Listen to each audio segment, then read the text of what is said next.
Dunia sedang berubah dengan cepat. Perkembangan teknologi kecerdasan buatan mengubah banyak hal. Kita melihat langit yang luar biasa besar. Sudah ditemukan ada ribuan planet lain. Kemudian kita melihat kunjungan objek misterius dari angkasa luar yang tidak bisa dijelaskan ilmuwan. Manusia juga semakin peduli pada penderitaan bangsa-bangsa lain. Kita ingin hidup tenang dan damai dalam perdamaian antar bangsa. Tapi, kita masih terpecah belah oleh banyak sekat kepentingan politik, ekonomi, dan agama. Kita perlu pencerahan baru yang lebih tinggi dari apa yang sudah kita dengar selama ini. Tahukah Anda bahwa alam semesta tidak tinggal diam? Untuk membantu evolusi manusia, mereka sudah memberikan pencerahan dan informasi maju pada abad yang lalu, yang disebut Buku Urantia. Urantia adalah nama planet kita dalam katalog mereka.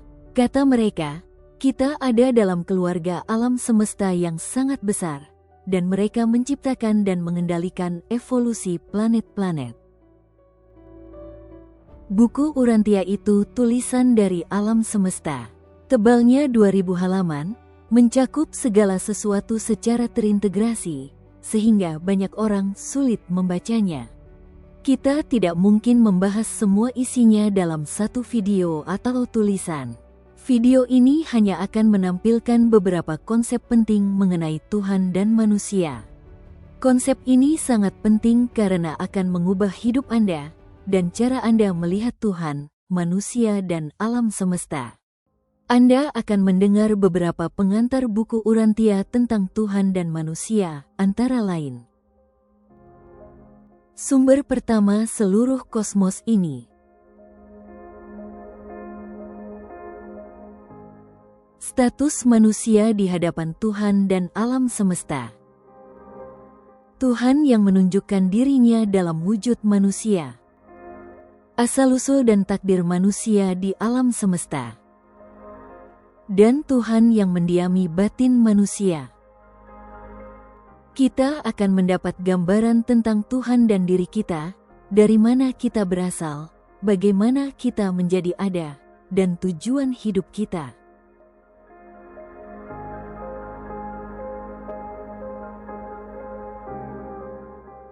Mari kita mulai dengan beberapa kutipan tentang asal dan sumber kosmos ini, yang diperkenalkan dengan judul makalah pertama, tentang Bapa Semesta. Bapa Semesta adalah Tuhan semua ciptaan, sumber dan pusat pertama semua benda dan makhluk.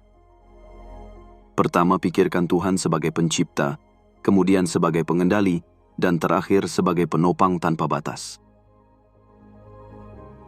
Buku Urantia menyajikan kepada kita penjelasan baru tentang Bapa Semesta, yang kita kenal sebagai Tuhan, Yang Esa, Tuhan sumber dan pusat pertama, awal dan pusat seluruh kosmos ini. Buku ini menggambarkan seperti apa Dia, dengan cara yang paling lengkap dan konsisten. Buku ini juga menggambarkan hakikat hubungan Tuhan dengan kita. Hubungan itu penting karena akan membawa kepastian dan ketenangan bagi hidup kita.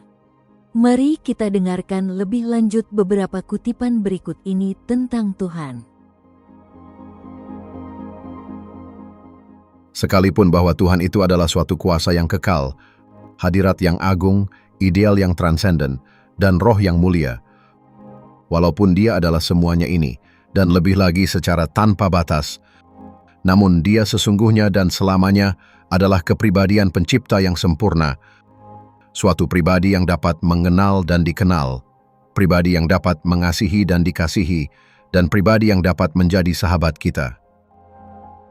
Dia adalah sosok roh yang nyata dan suatu kenyataan rohani.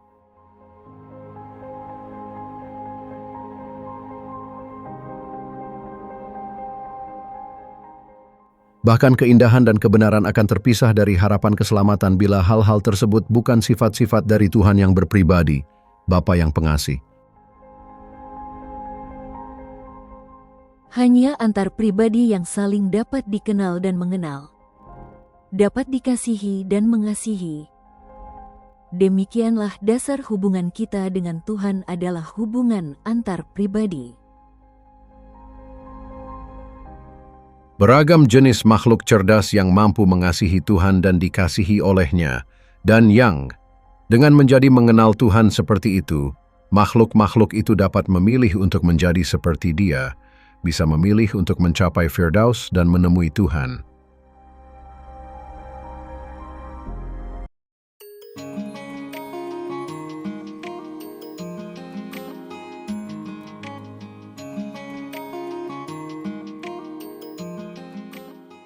Tak terhitung jumlahnya sistem-sistem keplanetan itu semua dibuat untuk akhirnya dihuni oleh banyak ragam jenis makhluk pintar, sosok-sosok yang dapat mengenal Tuhan, menerima kasih sayang ilahi, dan mengasihi Dia sebagai balasannya. Dunia-dunia dipenuhi dengan malaikat dan manusia, dan makhluk yang sangat berpribadi lainnya. Meskipun demikian, walaupun ada semua penyebaran yang amat sangat luas ini, namun Dia tetap pribadi yang sejati dan selama-lamanya menjaga hubungan pribadi dengan tak terhitung kawanan makhluk-makhluknya yang berpencar di seluruh alam semesta, segala alam-alam semesta.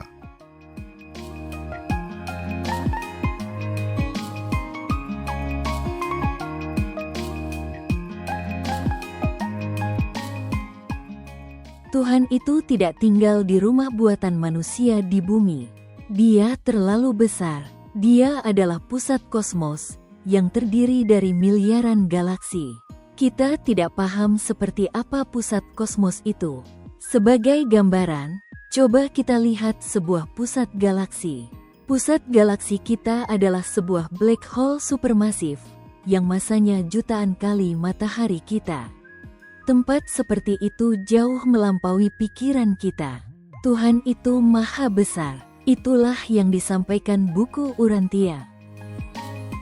Tuhan adalah roh semesta yang maha besar, mampu meliputi dan menjangkau alam semesta yang tanpa batas, karena Dia adalah roh semesta. Tuhan itu kekal, absolut, dan infinite. Hal ini hanya satu dari banyak hal mengenai Tuhan yang luar biasa. Buku Urantia memuatnya dalam beberapa makalah, terutama makalah 2 tentang kodrat Tuhan dan makalah 3 tentang sifat Tuhan. Sifat pribadinya, Dia penuh kasih, penuh rahmat dan baik. Dia adil dan benar, indah dan mulia. Tuhan itu adalah Bapa seluruh alam semesta.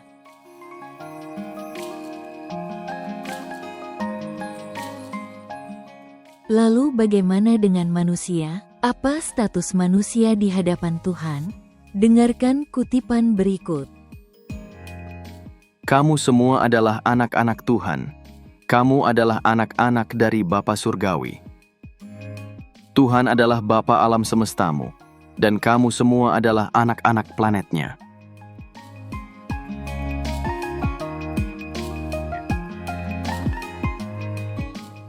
Keluarga duniawi adalah gambaran ilustrasi tentang keluarga surgawi. Ada 2 hal penting. Yang pertama, orang tua dan anak-anaknya saling mengasihi. Dan yang kedua, saling mengasihi antara anak-anak, mengasihi saudara kita, sesama manusia di planet ini, seperti mengasihi diri kita sendiri.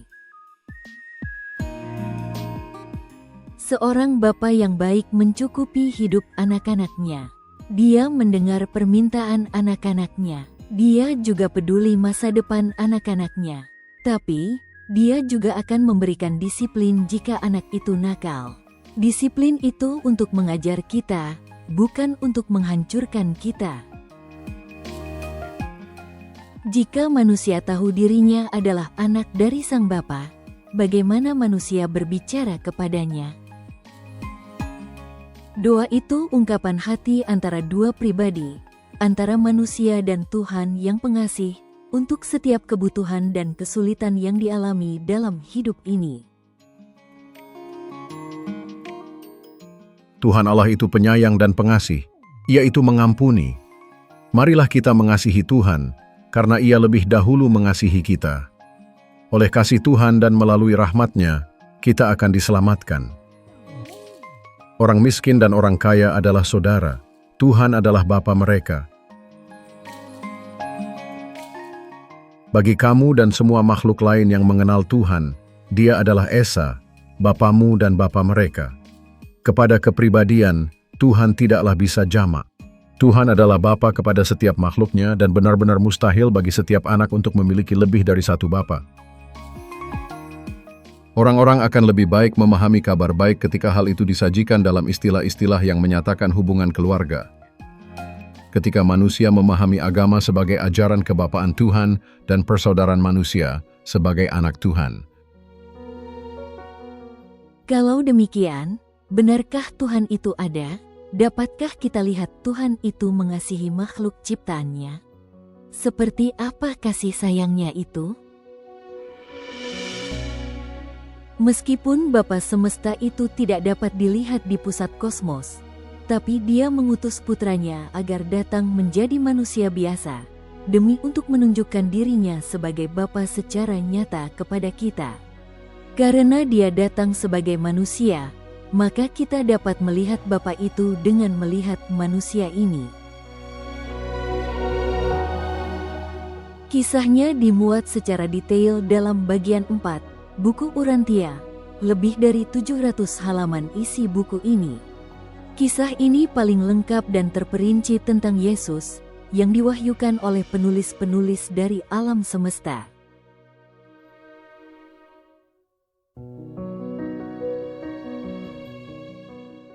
Sang Putra ini mengatakan bahwa Ia datang untuk mewahyukan Bapa kepada kita. Tuhan yang mengutus Dia adalah Bapanya dan Bapa kita semua. Dia tunjukkan dalam hidupnya seperti apa Bapa yang pengasih dan penyayang itu. Kita semua adalah anak-anak-Nya. Kita semua bersaudara, persaudaraan sesama anak Tuhan. Inilah sentral ajaran buku Urantia tentang Tuhan dan manusia.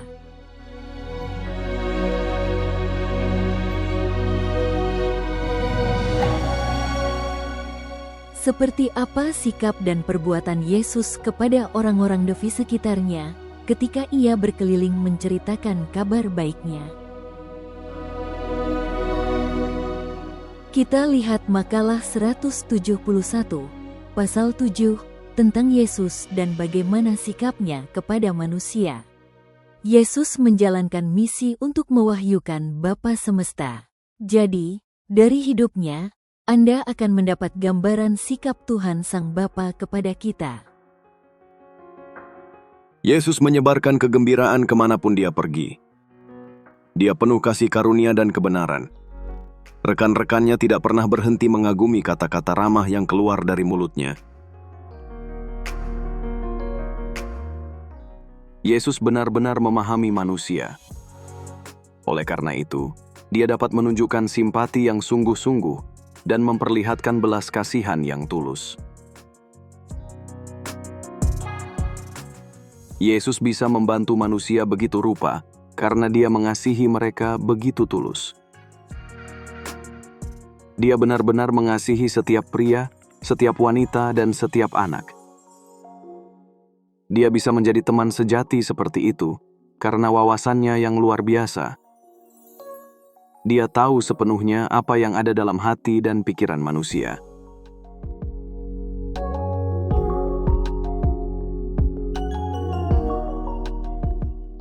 Yesus tidak pernah terburu-buru.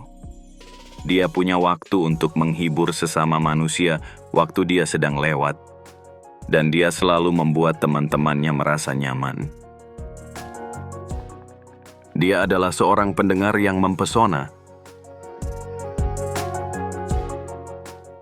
Dia tampaknya tidak pernah ingin tahu tentang orang-orang, dan Dia tidak pernah menunjukkan keinginan untuk memerintah, mengelola, atau memantau mereka. Dia mengilhamkan kepercayaan diri mendalam dan keberanian yang kuat dalam diri semua yang menikmati pertemanannya. Ketika Ia tersenyum pada seseorang, orang ini mengalami peningkatan kemampuan untuk memecahkan bermacam-macam masalahnya. Dia selalu siap dan bersedia untuk menghentikan khotbah atau menahan orang banyak sementara Dia melayani kebutuhan satu orang, bahkan pada seorang anak kecil. Hal-hal besar terjadi tidak hanya karena orang-orang memiliki rasa percaya pada Yesus, tetapi juga karena Yesus memiliki begitu banyak rasa percaya pada mereka. Sebagian besar hal-hal yang benar-benar penting yang Yesus katakan atau lakukan tampaknya terjadi seperti biasa-biasa saja, waktu Dia sedang lewat. Begitu sedikit yang profesional, terencana baik, atau dirancang sebelumnya dalam pelayanan guru di bumi. Maka pengikut sang guru di segala zaman harus belajar untuk melayani sambil mereka lewat, untuk melakukan kebaikan yang tidak mementingkan diri saat mereka menjalankan tugas-tugas harian mereka.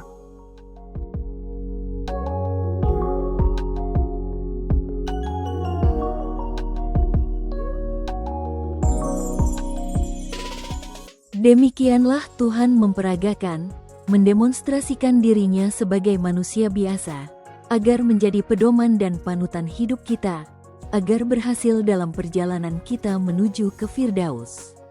Dia benar-benar menuntun hidup kita pada jalan yang lurus menuju kepadanya.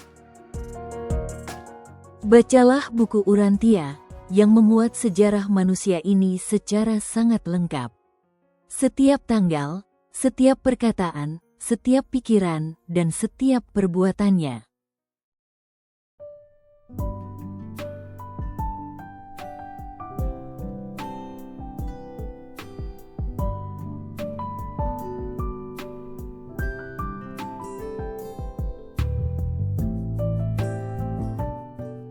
Selanjutnya, buku Urantia menjawab pertanyaan tentang asal-usul hidup manusia. Bapa di Firdaus tidak langsung menciptakan makhluk hidup di planet-planet, tapi menyerahkan urusan penciptaan itu kepada para putra pencipta yang membangun alam-alam semesta mereka sendiri, dan kemudian menciptakan makhluk hidup di planet-planet.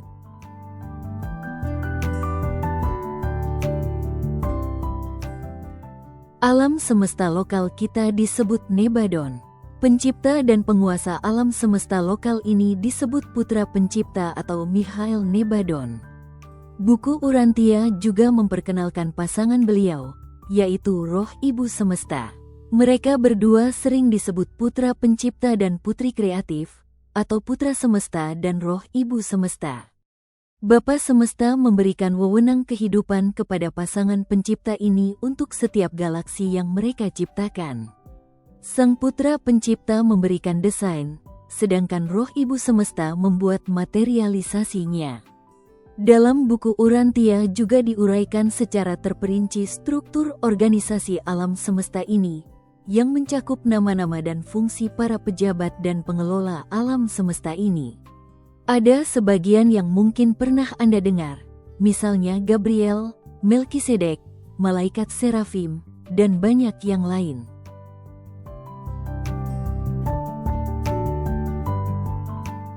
Golongan yang khusus menciptakan badan fisik makhluk disebut golongan pembawa kehidupan.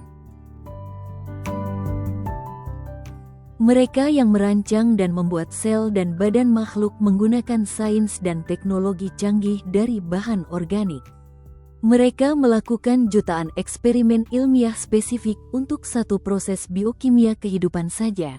Padahal ada berjuta-juta proses biokimia yang terjadi bersamaan dalam badan kita. Tidak cukup di situ. Kemudian badan materi itu diaktifkan menjadi hidup oleh jaringan roh kecerdasan semesta oleh Roh Ibu Semesta. Jadi, untuk membuat makhluk hidup, ada peran-peran roh yang memberikan batin atau kecerdasan yang mengendalikan badan fisik itu. Batin manusia itu seperti sistem operasi.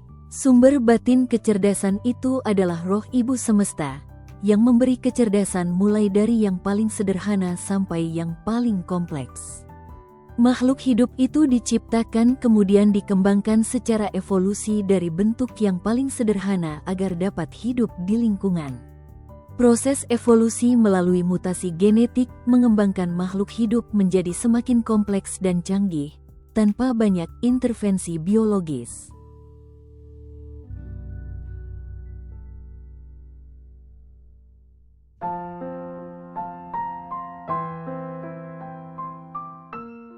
Proses evolusi di planet kita diceritakan dalam bagian 3 buku Urantia.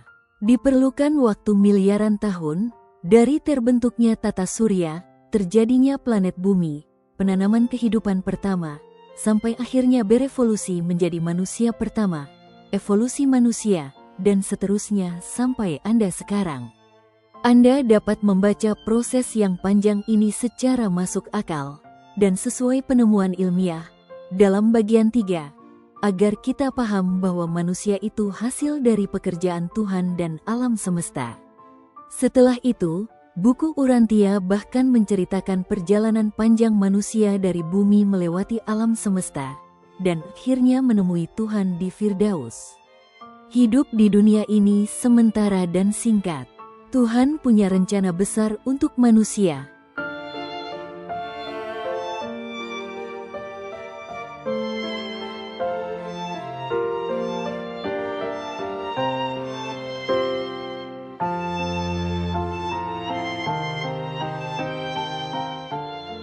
Tuhan sudah menciptakan dan memelihara evolusi kehidupan. Tuhan sudah memberi panduan dan pedoman hidup pada kita. Akhirnya, untuk menyempurnakan manusia agar kita dapat hidup kekal, Bapa Semesta memberikan dirinya kepada kita. Inilah misteri spiritual tentang fenomena berdiamnya roh ilahi dalam batin manusia fana. Sebagai realisasi agar kita benar-benar dapat mencapai kehidupan yang kekal, Bapa mengirimkan pecahan rohnya untuk mendiami batin kita, supaya pada akhirnya roh ini melebur atau manunggal dengan jiwa kita, sehingga secara fakta kita akan hidup abadi. Roh ini disebut pelaras pikiran, percikan atau pecahan roh Bapa yang berdiam di dalam kita masing-masing. Jadi, Tuhan bukan hanya berada jauh di atas sana, tetapi juga benar-benar hidup di dalam, dan bersama kita menjalani hidup kita dengan cara seperti itu.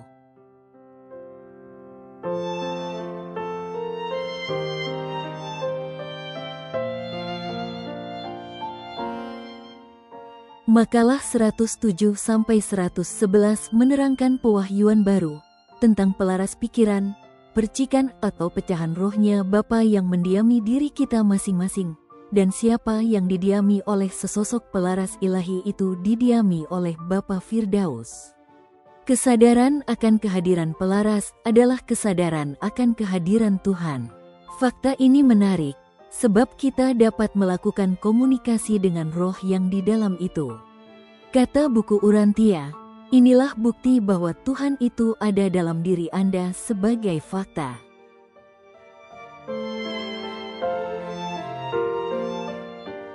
Pelaras pikiran adalah roh dari Bapa yang berdiam dalam batin kita. Karena wujudnya roh, maka mendengar Tuhan bukanlah mendengar suara fisik, tetapi menyadari ilham batiniah, dorongan kebenaran, atau seruan lembut menuju kebaikan dan kasih. Meditasi, doa yang tulus, dan refleksi dalam keheningan adalah cara kita membuka diri agar bisa memahami arahan pelaras. Syarat untuk bisa mendengarkan dan selaras dengan pelaras adalah kemauan secara sadar untuk menjalankan kehendak Tuhan.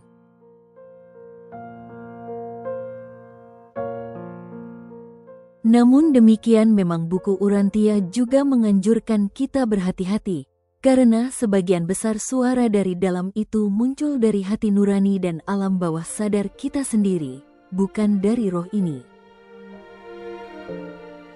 Inilah beberapa cara yang diajarkan Yesus dalam buku Urantia. Yesus mengajar para pengikutnya bahwa setelah mereka selesai menaikkan doa kepada Bapa, mereka perlu untuk tetap untuk sesaat dalam keadaan penerimaan hening, agar memberi kesempatan roh yang mendiami, agar berbicara kepada jiwa yang sedang mendengarkan. Roh dari Bapa itu paling mudah berkata-kata kepada manusia pada saat batin manusia sedang dalam sikap penyembahan yang benar. Kita menyembah Tuhan oleh pertolongan dari Roh Bapa yang mendiami kita dan oleh pencerahan pikiran manusia melalui pelayanan kebenaran. Sediakan waktu secara teratur untuk berusaha berkomunikasi dengan roh ini. Doa itu sifatnya pribadi, disampaikan dengan kata-kata pribadi, bukan sekedar hafalan yang diulang-ulang. Karena sejatinya kita sedang berinteraksi dengan Tuhan yang hidup, cerdas, dan Maha Tahu. Penyatuan, peleburan dengan roh ini fakta kehidupan kekal secara nyata. Lalu bagaimana perjalanan kita setelah meraih hidup yang kekal? Perjalanan manusia tidak hanya berakhir di bumi. Kematian jasmani itu adalah permulaan untuk karir masa depan yang kekal dan tak terbatas. Manusia-manusia evolusioner dilahirkan di planet-planet ruang angkasa, melewati dunia-dunia Morontia, menaik alam-alam semesta roh, melintasi dunia-dunia Havona, menemui Tuhan, mencapai Firdaus, dan dihimpunkan masuk ke dalam korps finalitas primer, berada di sana menunggu penugasan layanan alam semesta selanjutnya. Sungguh takdir nan mulia bagi anak-anak manusia.